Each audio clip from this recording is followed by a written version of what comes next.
partner and previous Thane Mayor Anand Tere sir. The majority of the dignitaries are there. If I forget to take anybody's name because of lack of time, please excuse me. And now I request Hardeep Singh Puri sir to come and deliver the speech. And once again, thank you very much. Give a standing ovation to sir for coming here for the dedication, please.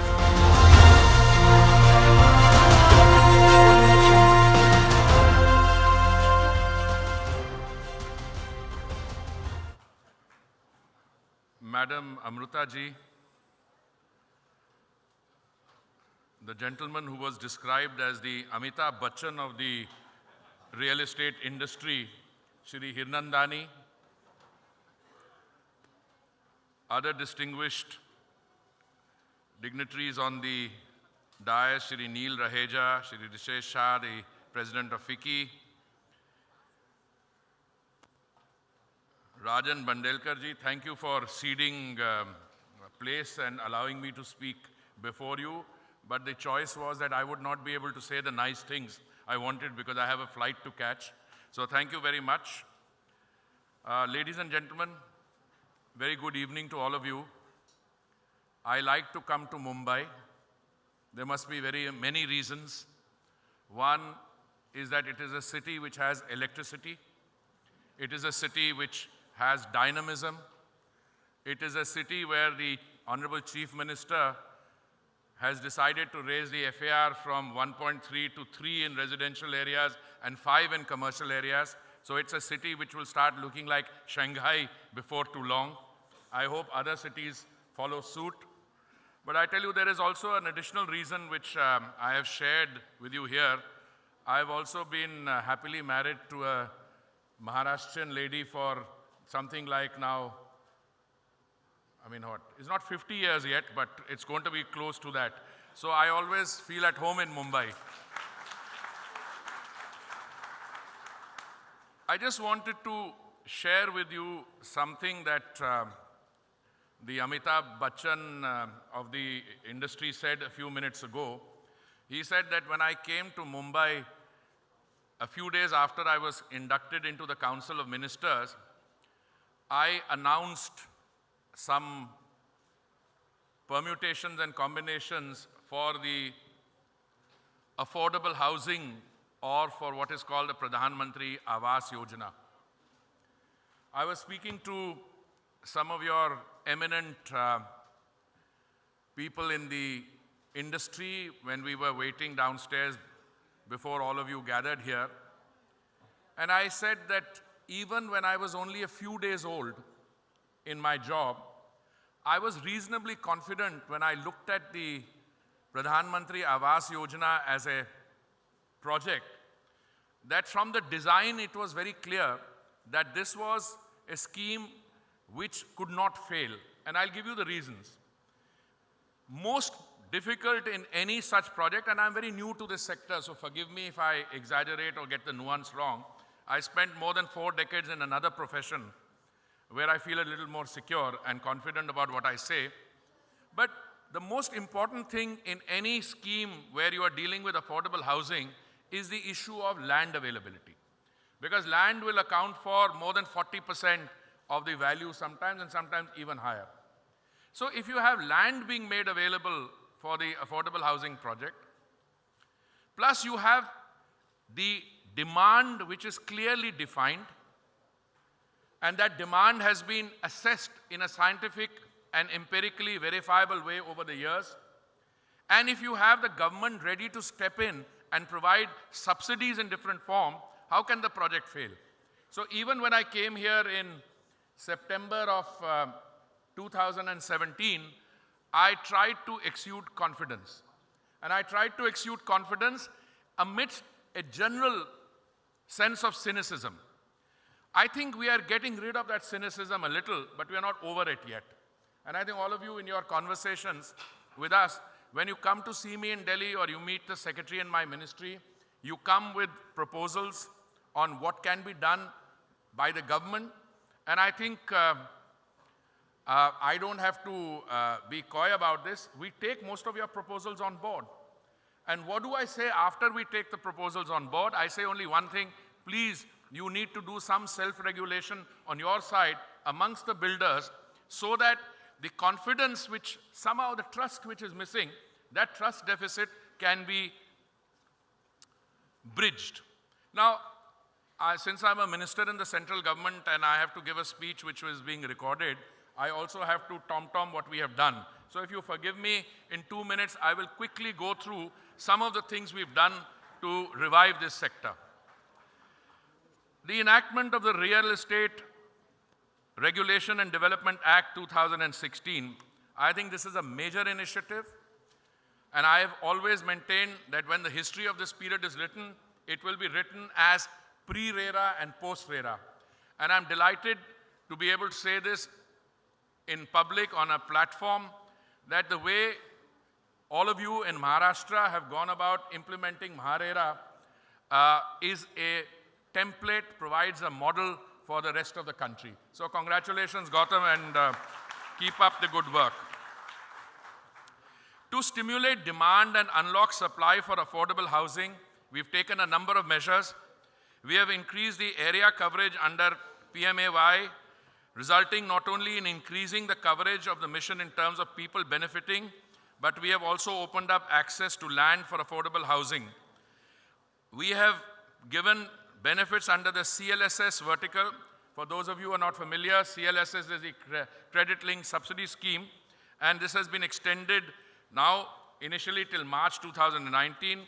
We have increased the carpet area under CLSS for LIG and also for MIG, and this has gone up to now up to 160 square meters and up to 200 square meters for MIG 1 and 2 with effect from the beginning of 2017. Clearly, if you have a mega scheme like Pradhan Mantri Awas Yojana, and I said that demand is assured, we had done a study in 2011, much before I arrived on the scheme, according to which you had to construct something like 18 million homes for every Indian to get a home by 2022. We revised that when we did a ground assessment in the different states and the union territories, and we came to the conclusion that you required to build 11 million. And now the good news starts. You cannot build 11 million homes based on the kind of budgetary support that the Honorable Finance Minister, my friend Shri Arun Jaitley ji, was giving me. So in the beginning of the year, we established what is called an Affordable Housing Fund with 60,000 crores. We brought out a report a few months ago, maybe a month and a half ago, when I said that out of the total target of 11 million homes that had to be built, we had already sanctioned 5.5 million. And I used to say that we are sanctioning every month at the rate of 300,000 to 500,000 homes. And I used to worry because my civil servants, some of them are sitting there, they used to give me statistics. And I used to wonder sometimes if they were doing to me what I used to do to my ministers when I was a civil servant, maybe exaggerate a little.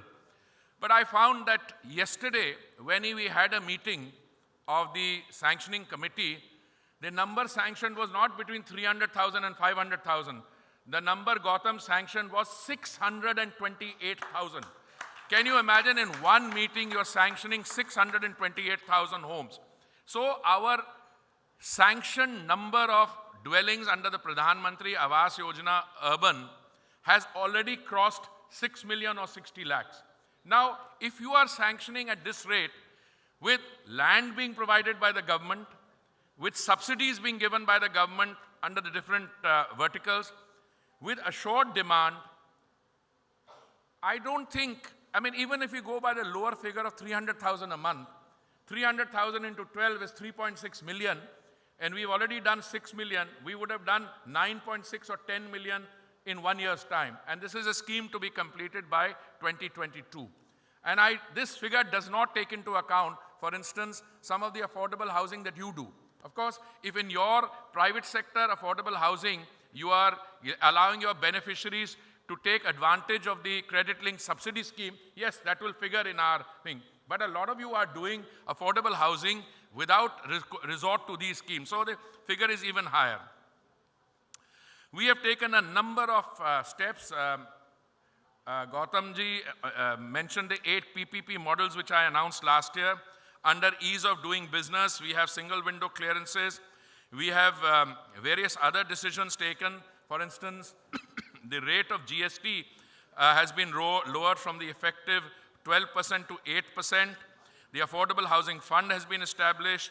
We are this year having a Global Housing Technology Challenge, which will bring in providers of technology, construction technology, and other major players from the rest of the world.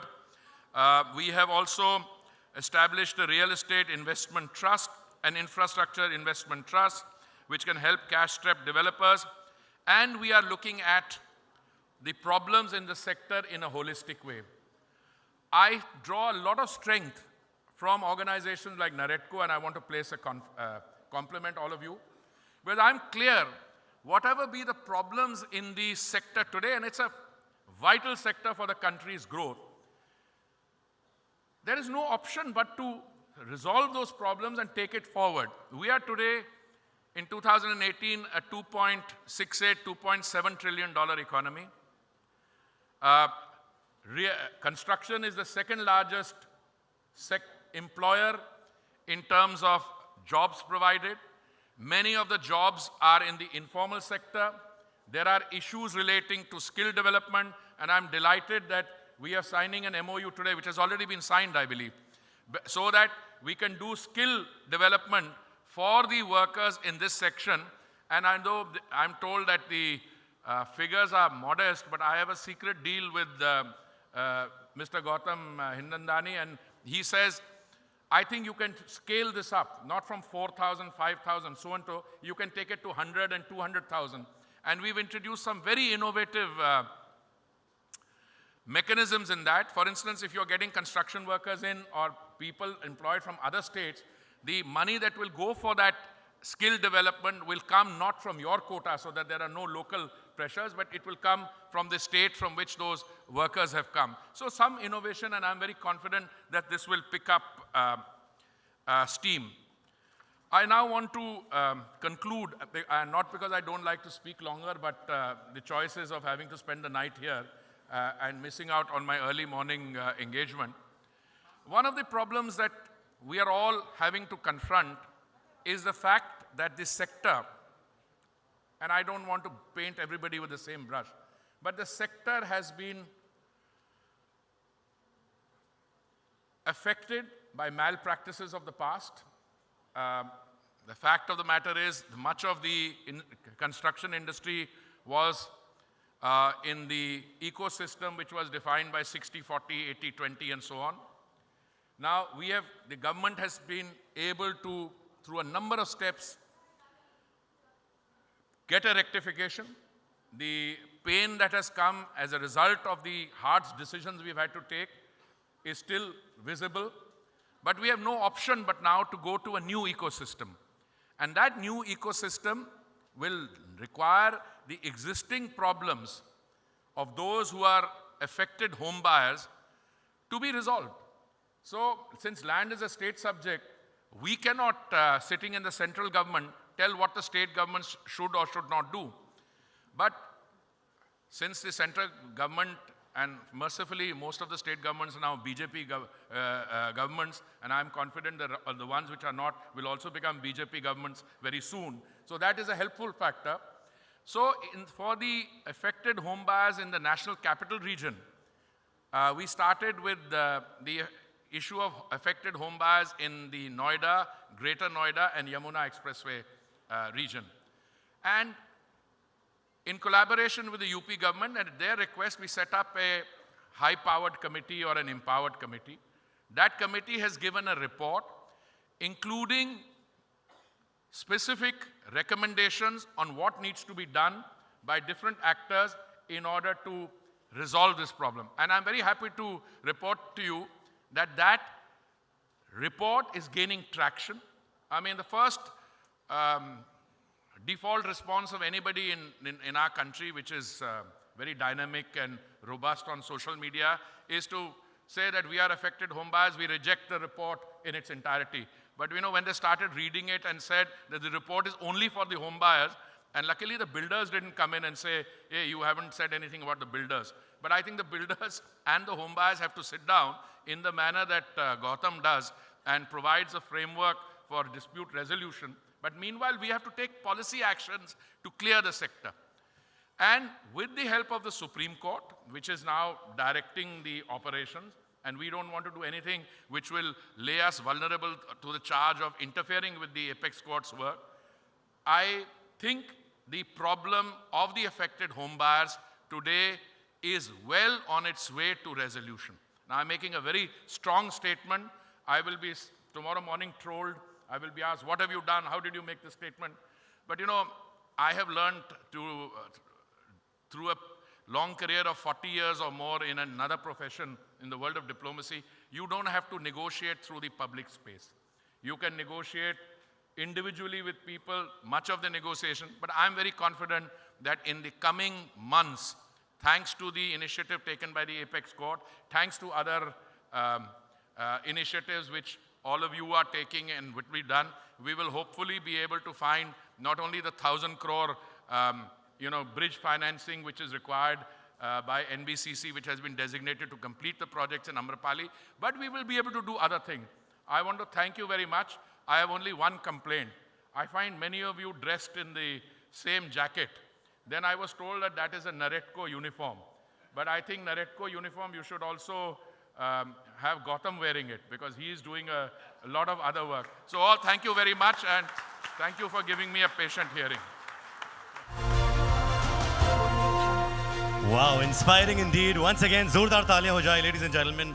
Give it up for Mr. Puri.